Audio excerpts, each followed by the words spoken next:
Bienvenue sur Syllabus Plus, la chaîne qui parle des coulisses de la vulgarisation scientifique sur Internet. Moi c'est Viviane, j'ai une autre chaîne sur laquelle je parle de science et au cours de mon évolution là-bas, j'ai appris plein de trucs et astuces que j'ai envie de vous partager et qui pourraient vous être utiles. Alors pas seulement pour vous lancer sur YouTube, mais pour communiquer ou vulgariser de façon générale. Aujourd'hui on répond à la question de Raphaël, qui est assez longue, alors je vais la résumer simplement en « Vaut-il mieux faire un blog ou une chaîne YouTube ?» Alors Raphaël explique qu'il a un blog qui est très apprécié de ses amis, mais qu'il peine un peu à faire connaître, et il songe à venir sur YouTube dans l'objectif d'atteindre plus de monde. Alors j'ai moi-même fait le saut entre blog et vidéo en 2013, alors j'espère que mon point de vue sur cette question vous sera utile. Je pense que la question la plus importante à laquelle il faut répondre, c'est pourquoi ? Pourquoi est-ce que vous voulez passer en vidéo ? Je suis sérieuse en fait, c'est pas une question en l'air, prenez pour de vrai le temps d'y penser.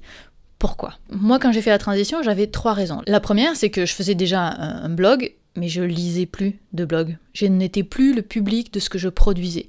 Je ne faisais que regarder des vidéos. Et je trouvais ça assez peu cohérent de produire quelque chose que je n'allais moi-même pas consommer. La seconde raison, c'est que j'avais depuis expérimenté la vulgarisation à l'oral. J'avais participé à plein de concours de vulgarisation de la recherche et j'aimais vraiment parler, parce que en parlant, on rajoute les gestes, l'intonation, le rythme de la parole, on peut ajouter énormément de subtilité et d'humanité à son message. Chose que j'arrivais pas à retranscrire à l'écrit. Et dernière raison, et probablement la plus importante, j'avais envie. Je regardais beaucoup Smarter Everyday, qui est une chaîne qui m'inspirait beaucoup, qui m'inspire toujours, et qui m'a donné envie de m'y mettre. Et c'est pour ça que je suis passée aux vidéos. Donc, est-ce que votre intérêt principal de passer sur YouTube, c'est pour atteindre une plus grande audience ? Si c'est le cas, a priori, c'est pas si aberrant que ça. On est dans un monde où les vidéos dominent, très clairement. Les blogs sont un peu tombés en désuétude et les vidéos semblent vraiment réunir toujours plus de monde. Donc la réflexion est légitime. Mais j'aimerais un peu la nuancer avec au moins 2 points. Même si YouTube est à la mode, il y a probablement un biais du survivant. Certes, il y a plein de chaînes YouTube qui fonctionnent, mais combien récoltent 10 vues par vidéo ? Il y en a énormément. Donc, passer sur YouTube n'est pas une garantie de succès, absolument pas. Donc, il faut vraiment se garder ça dans la tête si vous choisissez de passer à YouTube uniquement pour augmenter votre audience, c'est pas garanti. La seconde chose, c'est d'être conscient de l'effet pervers de YouTube. Parce que contrairement au blog, tout le monde voit le nombre de vues de tout le monde, ce qui nous amène irrémédiablement à nous comparer. Donc, si vous faites 300 vues sur une vidéo, si ça se trouve, ça vous aurait rempli de joie si ça avait été sur votre blog. Mais là, parce que c'est en vidéo, vous voyez passer une autre vidéo qui a aucun travail, moins bien que la vôtre, qui fait 10 millions de vues. C'est déprimant. Tout d'un coup, votre 300 vues à vous vient de perdre toute sa valeur, du moins dans votre esprit. Et ce poids de la comparaison, qui existait très peu en blog, est beaucoup plus lourd en vidéo. Donc ça veut dire que vous n'allez probablement pas vous satisfaire de vos vues sur YouTube, même si elles sont plus grandes que celles de votre blog. Donc, vous allez peut-être réussir à augmenter votre audience, mais en réduisant la satisfaction que ça vous procure. Est-ce que vous allez en sortir gagnant ? Soit dit en passant, ne pas se satisfaire de ses vues, je pense que c'est tous les youtubeurs, même ceux qui ont des millions de vues. C'est pas un truc de petite chaîne.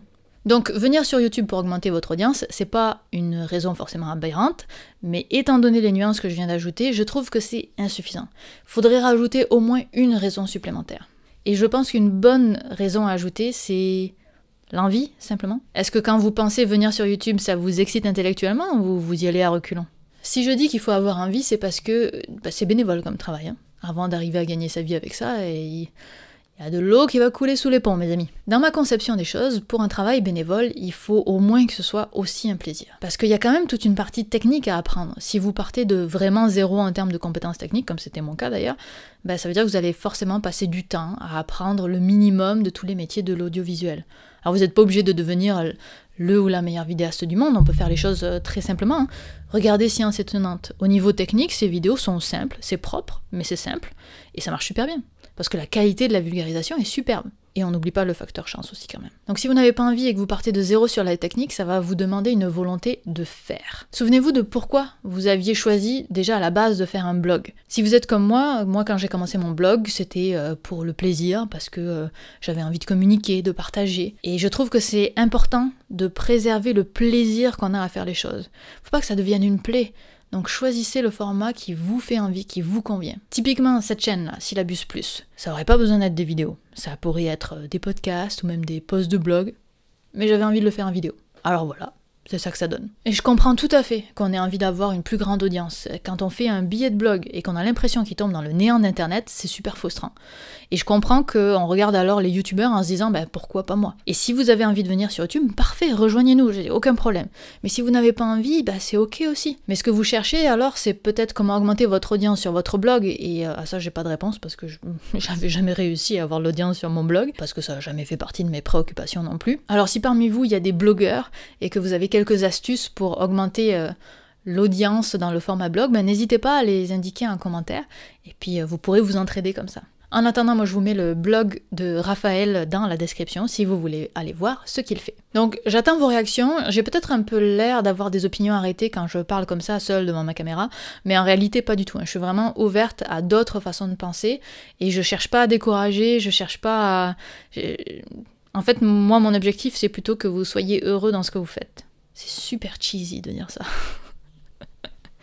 N'hésitez pas à poser des questions pour inspirer de futures vidéos. Nous, on se retrouve lundi prochain.